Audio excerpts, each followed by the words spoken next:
Deməli, bugünkü dərsimiz olacaq çevrə. Çevrə necə bir fiqurdur? Hamımıza bir məlum olan bir fiqurdur. Bu formada çəkək bunu biraz çevrəyə oxşadaq. Çevrənin bir mərkəzi var. Amma yadda saxlayın, çevrənin mərkəzi boşdur. Və mərkəzi nöqtədən eyni uzaqlıqda yerləşir onun ətrafında olan nöqtələr. Sanki bunu yallı rəqsi kimi düşünə bilərsiniz. Yəni bir nəfər ortada dayanıb, burada olan nöqtələr də çoxlu sayda nöqtələr var. Onlar birləşiblər, bu formada bir çəmbər yaradıblar. İndi çevrənin elementləri var, əzizlərim. Mərkəzdən, çevrənin mərkəzindən onun istənilən bir nöqtəsini birləşdirən parçaya deyirlər radius. R hərfi ilə işarə olunur. Radius deyirlər. Radius. Radiusu biz biraz da uzatsaq, o zaman mərkəzdən keçəcək. Və bu iki dənə radius diametr əmələ gətirəcək. Burada D sözü var, diametr. Deməli, radiusun iki qatı bizə neyi verir? Diametr verir. Mən yaza bilərəm, diametr bərabərdir 2R. Diametr kiçik D hərfinə işarə olunur bu arada. 2R-ə bərabər olmuş olacaq. Çevrədən növbəti anlayış. Ay müəllim, yaxşı. Bunları başa düşdük. Radius anlayışı nədir? Diametr nədir? Bəs çevrənin digər hissələrini bir-birinə birləşdirsək nə olar? Məsələn, deyirəm ki, M nöqtəsinə N nöqtəsini birləşdirirəm bu formada. Müəllim, bəs bunun adına nə deyirlər? Əzizlərim, bunun adına vətər deyirlər. Vətər. Əslində diametr özü də vətərdir. Mərkəzdən keçən vətər diametr adlanır və belə bir sual olunur. Deyir ki, ən böyük vətər niyə bərabərdir? Sizə radiusu verir. Məsəl üçün deyir ki, radius 5-dir. Deyir ki, ən böyük vətərin uzunluğunu tapın. Yəni, ən böyük vətər diametrdir. Ən böyükü bax buradan gedir. Sonra get-gedə balacalaşır. Bura qədər sual var. Bu anlayışlara qədər. Yok yok. Aha. Aha. Deməli, dedik ki, çevrə içi boşdur. Ona görə də çevrənin sahəsi olmur. Çevrənin uzunluğu olur. Çevrənin uzunluğu L hərfinə işarə olunur. Bəzi ədəbiyyatlarda bunu C hərfinə işarə edirlər. Yəni, məsəl üçün test toplularında var, C var, L var və s. Düsturu 2pi R-dir. 2pi R ilə hesablanır. Çevrənin uzunluğu. Məsələn, bizə deyir ki, radiusu 5 metrdirsə, bu çevrənin uzunluğunu tapın. Biz bu çevrənin uzunluğunu tapmaq üçün yazırıq ki, L bərabərdir 2. Pirin də qiymətini çox vaxtı sizə testlərdə 3 verirlər. 3 kimi götürürsünüz. 2 vurulsun 3, vurulsun 5. Bərabərdir nəyə? 30 metrə. Bu formada yazırıq. İndi düz xəttlə çevrənin qarşılıqlı vəziyyəti var. Bu iki formada olacaq. İndi gəlin bunlara fikir verək. Deməli, düz xəttlə çevrənin qarşılıqlı vəziyyəti. Çətin bir şey yoxdur. Deyəcəm, anlaşılacaq. Və çevrə dərsi ən asan dərslərdən biridir. Həndəsədə ümumiyyətlə çevrə dərsi asandır. Düz xəttlə çevrənin qarşılıqlı vəziyyəti. Çevrənin qarşılıqlı vəziyyəti.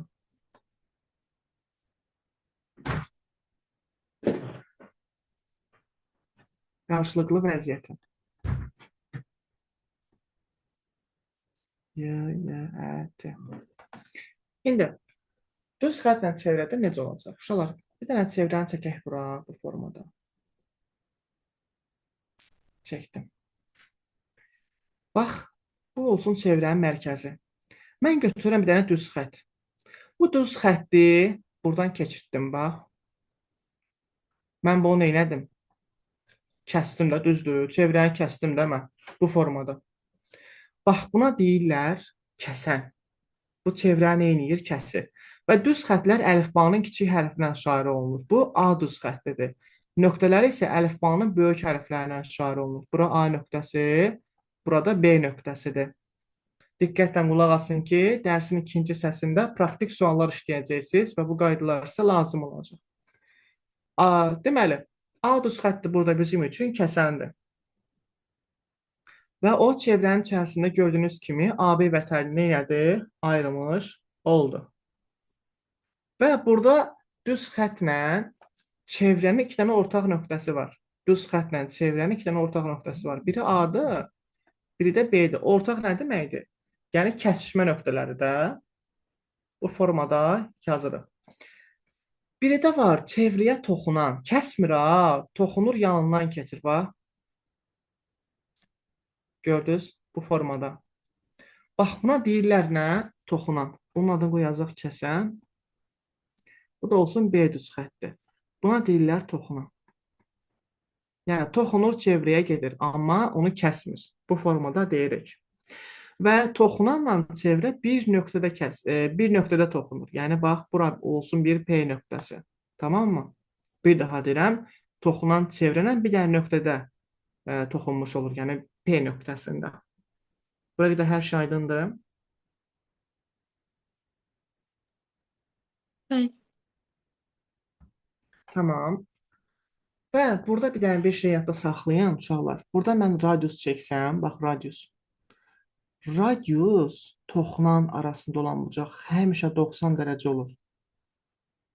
Bir daha deyirəm, radiusla toxunan arasında olan bu bucaq həmişə və həmişə 90 dərəcə olur. Bu arada mən qələmi hal-hazırda lövhədə oynadıram. Bu sizdə qələm hal-hazırda bir yerdə dayanıb, yoxsa görürsünüz mən haranı göstərdiyimi? Bir yerdə dayanıb. Bir yerdə dayanıb. Tamam. O zaman mən bunu lazerdən istifadə edəcəm göstərmək üçün.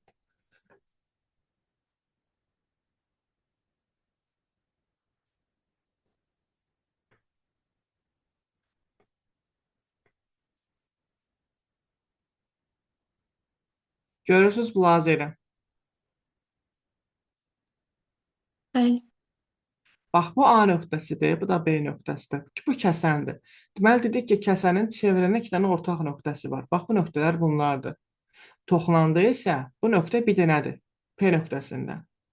Və bu toxunan həmişə radiusa nə olur? Bu toxunan həmişə radiusa perpendikulyar olur. Tamam mı? Bu formada bunu da çəkmiş oluruq. Hə, bunun pozanı deyil. Sistemdən çıxaq bir dənə. Zoom-un öz sistemi bizi işləməyə qoymur. Bura qədər sualı olan var.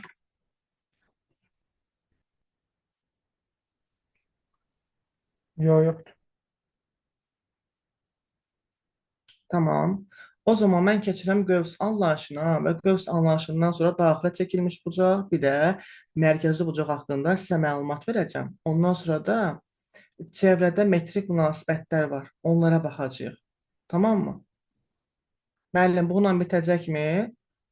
Nisbətən artıq yavaş-yavaş toxunanla bucaq arasında olan əlaqələr var, kəsənlə toxunan arasında olan bucaq əlaqələri var. Onları mən sizə deyəcəm.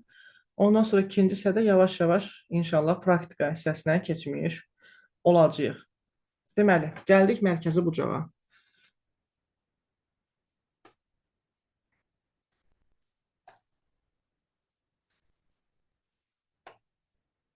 Mərkəzi bucaq və daxilə çəkilmiş bucaq. Bunlar nədir? Əvvəlcə gəlin bir qövs anlayışla tanış olaq. Ki, qövs nə olan şeydir? Bura bizim mərkəzi nöqtəmizdir. Bura yazıram bir A nöqtəsi, burada yazıram bir B nöqtəsi. Bax, o formada yazdım. İndi əzizlərim, mən A-dan B-yə qədər neçə dərəcə olduğunu hesablamaq istəyirəm ki, görəsən bu qövsün dərəcə ölçüsü neçədir? Yəni, bax, bizdə belə bir sistem var. Bu, bəzən olur ki, şəkil öz-özünə silir, amma bizim üçün problem deyil. Şəkili çəkmək, yenidən çəkib göstərə bilərik. Tamamlanıraq şəkil, ona görə silirik. Gərək çevrəni bağlamayım.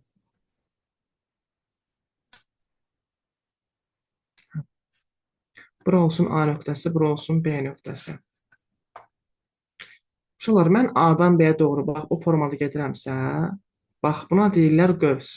Qövs belə şarə olunur. Qövs belə şarə olunur. Ya AB qövsü, bax, belə, başında belə papaq qoyulur. Ya da bura bir dənə kiçik hərf yazılır, AMB. A, M, B qövsü. Çox vaxtı parça ilə qövsü bir-birinə fərqləndirmək üçün ortaya bir dənə balaca hərf daxil olur. Aydındır? Belə bax, balaca bir hərf ki, parça deyil də, yəni bu dərəcəni göstərir, qövsdür. Aydın oldu? Yəni bunun neçə dərəcə döndüyünü göstərir də, aydındırmı? Aha. Tamam. İndi mən deyirəm ki, bax qövslərə işarə elədim. Qəşəng-qəşəng də yazdım. Bu hal-hazırda AB nöqtələri. Çevrədə iki dənə qövs ayrı uşaqlar. Biri AMB-dir, biri də A-dan bu istiqamətdə gedirəm B-yə. Aydındır? Yəni bax burdan bu istiqamətdə olan qövsdür. Bunların dərəcə ölçüləri bir-birinə bərabər deyil ha. Şəkildən zaten bu bəllidir də bunu görürsüz. Aydın oldu? Bunları siz bir-birinə bərabər götürə bilmərsiniz. Olmaz elə götürmək. Qövs anlayışı bizə aydın oldu. Digər qövsümüz də Bəli. AMB qövsüdür. İndi gəlin daxili və mərkəzi bucağa baxaq. Ay müəllim, nə deməkdir bunlar? Daxilə çəkilmiş bucaq, bir də mərkəzi bucaq. Burada iki dənə qaydanı yadda saxlayacaqsınız. Bu qaydalar nədir? Bu mərkəzlə əlaqələndirirəndə bunun düzdür. Bax bu bucaqları, bax. O nöqtəsi. Mərkəz deyil. Burada bir hərfi yazım. Bax bu mərkəzi bucaq AOB bucağıdır. Yazıram buna. Mərkəzi bucaq. Bildinizsə nəyə görə mərkəzi bucaq dedik? Çünki bu mərkəzlə əlaqəlidir. Və burada AO məsafəsi BO məsafəsinə bərabərdir. Deyir ki, çevrədə mərkəzi bucaq söykəndiyi qövsün dərəcə ölçüsü ilə ölçülür. Müəllim, nə deməkdir ki bu? Yəni, Ayşələr, lor dilində desək, bu mərkəzi bucağın bir ayağı B-nin üzərindədir, o birisi ayağı A-nın üzərindədir. Aydındır? Və onun söykəndiyi qövs bax budur. AMB qövsüdür. Onda mən deyirəm ki, bucaq AOB bərabərdir qövs AMB-yə. İndi sizə bir dənə sual. Murad, deyirəm ki, mərkəzi bucaq 60 dərəcədir. O zaman onun söykəndiyi qövs neçə dərəcə olar?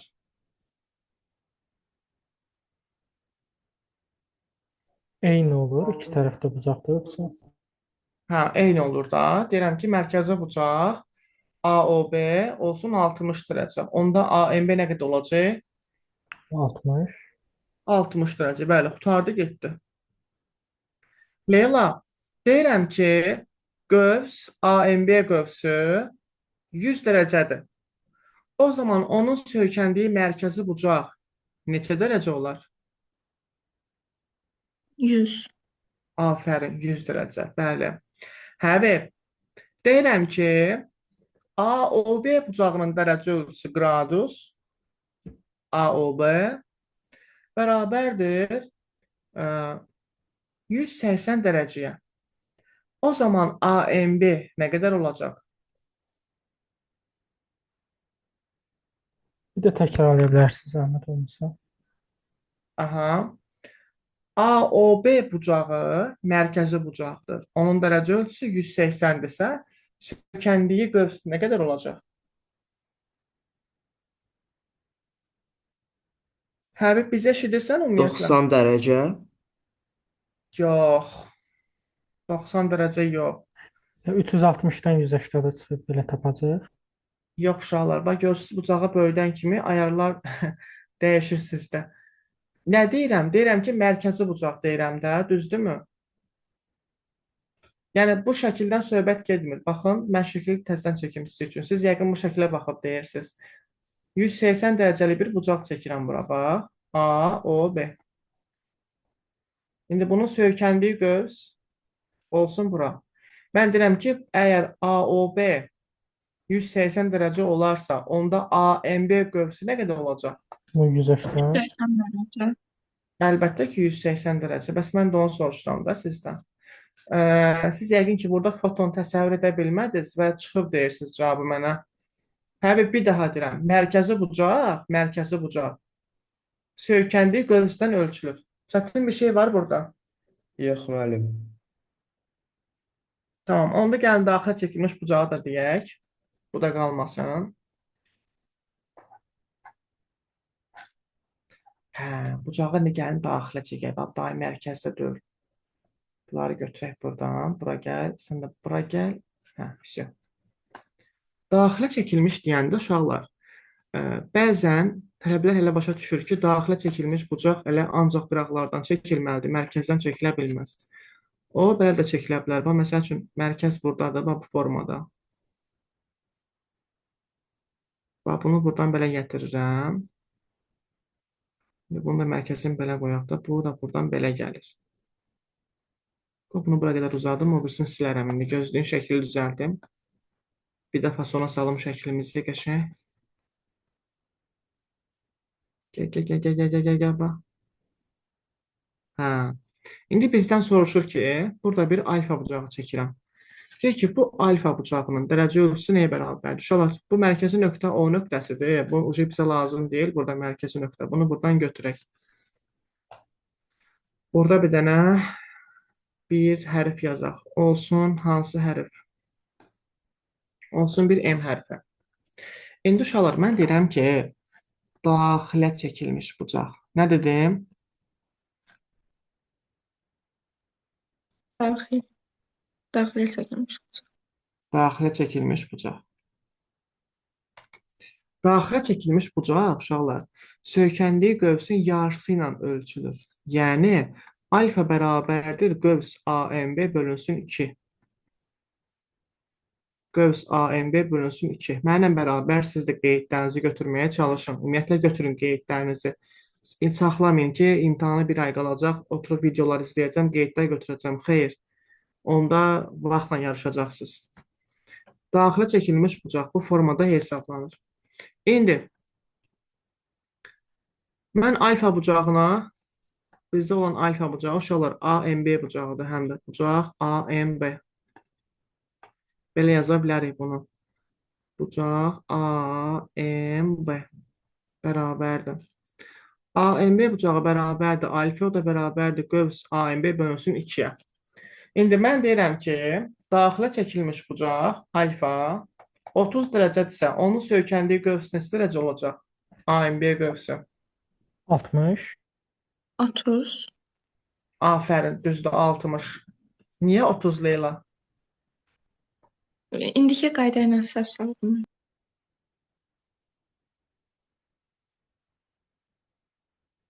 Bir sənəyə görə diqqətiniz yayınır, zənciri qırırsınız. Dərsə girəndə uşaqlar, telefonlarınızda olan bildirişləri söndürün. WhatsAppda proxy deyə bir yer var. Bunu yandırsaz, WhatsAppdan sizə mesajlar gəlməyəcək. Ayaqlardan da girin, o sosial şəbəkələri düzəldin. Ki, dərs zamanı sizə hər hansı bir maneəçi törətməsin. Çünki mən hər hansı bir detal deyirəm, oradan kimsə sizə yorum yazır, ya kimsə videonuzu bəyənir, nəsə olur, kimsə statusu bəyənir, fikir dağıldı. Təzədən görə qayıt ora. Alfa bərabərdir AMB bölünsün 2-yə.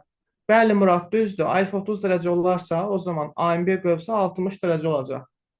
Ki, 60-ın yarısı 30 eləyib də bura. Yaxşı. Həbib, sən mənə deyən görüm. Qövs AMB olsun 120 dərəcə. Onun daxilə çəkilmiş bucağı neçə dərəcə olacaq? Neçə dərəcə olacaq AMB? Diqqətim məndədir. Bəli. Deyirəm ki, AMB 120 dərəcədir. Im, 60 dərəcə. Doğrudur, 60 dərəcə, afərin.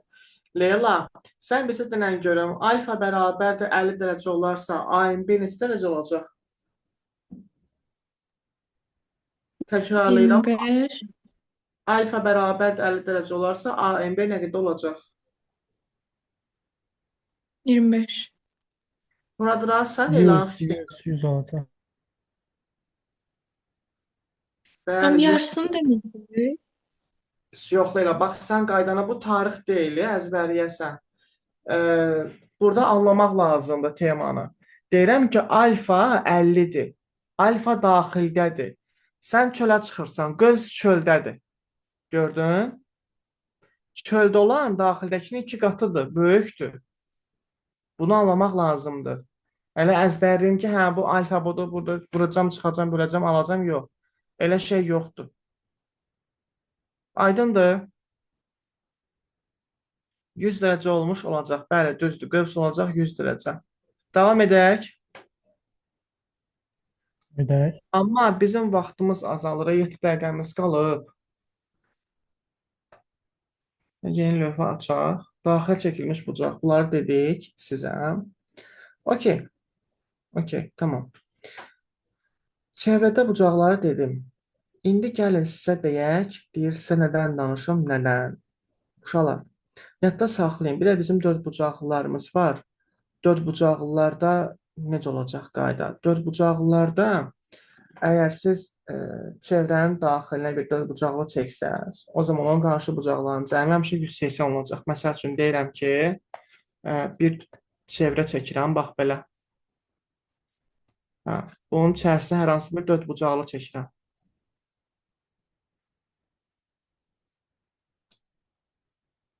4 dənə bucağı var, bax, belə bu formada. Bunun yanı niyə əyri düşür?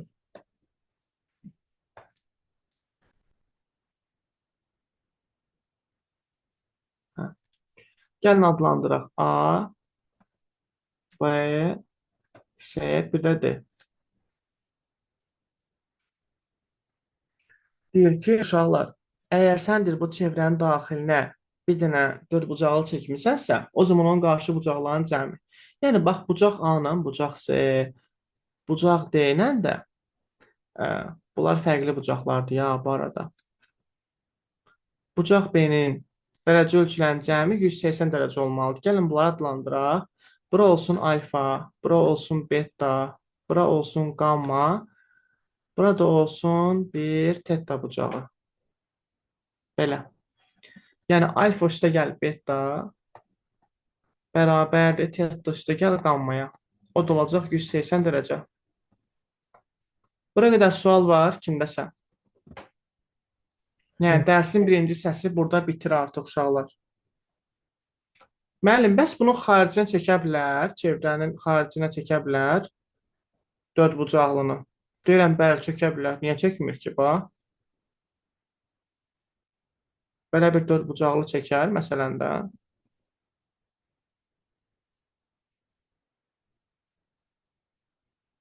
Belə olanda isə görsə çevrənin xaricində bir dörd bucaqlı var. Tərəflərini adlandıraq. A, B, C, D. Onda deyir ki, qarşı tərəflərin cəmi bir-birinə bərabərdir. Yəni, AB üstə gəlinsin CD bərabərdir. BC üstə gəlinsin AD-yə. Çünki BC-dən baxanda AD-ni görürəm, AB-dən baxanda CD-ni görürəm. Ona görə. Aydın oldu. Bəli. İndi başqa nümunə testlər var. Testlərdə özünüz görəcəksiniz uşaqlar bunları. Bu formada deməli yazmış olacaq. Tamam uşaqlar. Dərsin birinci hissəsi burada bitirir. Zəhmət olmasa kaydı dayandıraq, stop edək.